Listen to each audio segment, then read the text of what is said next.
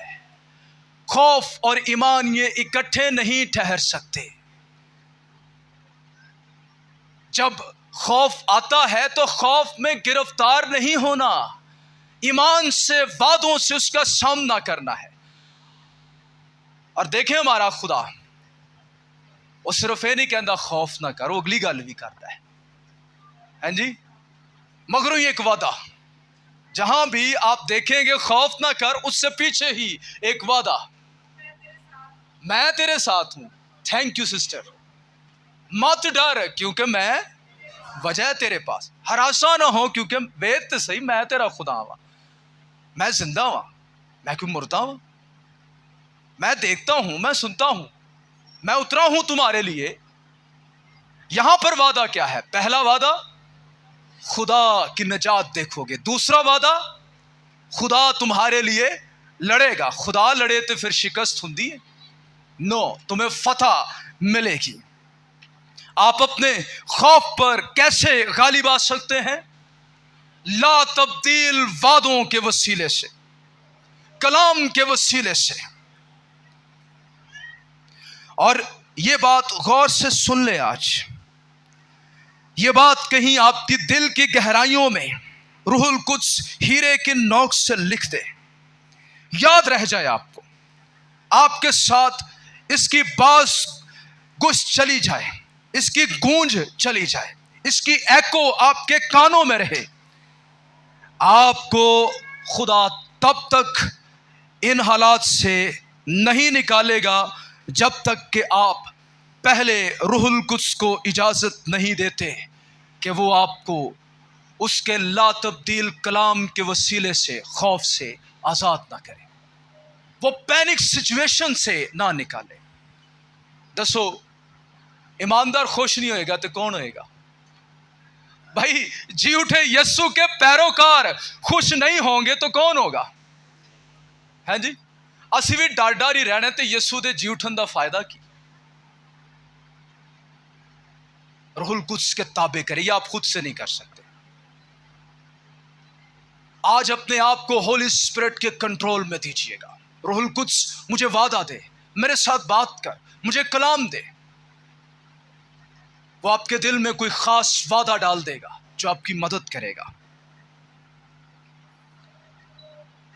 آپ کی زندگی کا فرعون شیطان ہے، وہ خوف دلاتا ہے، ہوم تو برباد ہو گیا، اب تیرے سامنے کوئی راستہ نہیں۔ لیکن آپ نے کیا کرنا ہے؟ چپ چاپ کھڑے ہو کر۔ اس کا کیا مطلب ہے؟ پیسو ہو جانا ہے۔ پیسیوٹی اس کا مطلب ہے کچھ بھی نہیں کرنا، ایسا نہیں ہے۔ اس کا مطلب یہ ہے چپ چاپ اپنے ڈاؤٹس کو چپ کروا ذرا۔ اے جڑیاں آوازاں اونڈیاں نے نا شیطان دیاں، تیری اندر گری ہوئی فطرت کی آوازیں، تیرے ڈاؤٹس، انہاں نو چپ کروا ذرا، اور صرف خدا کی آواز کو سن۔ یہ چپ چاپ کھڑے ہونا یہ بڑا مشکل کام ہے۔ جب بھی مصیبت آتی ہے، انسانی فطرت کا کیا رد عمل ہوتا ہے؟ فوراً کچھ کرو، کچھ سدے باپ کرو، لیکن خدا کے اندر ٹھہر جا ذرا، میرے حضور چ ٹھہر، دعا کر۔ اے نہیں اسی کرتے، اے نہیں اسی کرتے۔ اسی دعا کروان تے بہت زور رکھیا ہوندا ہے، لیکن دعا کرن دے وچ کوئی نہیں۔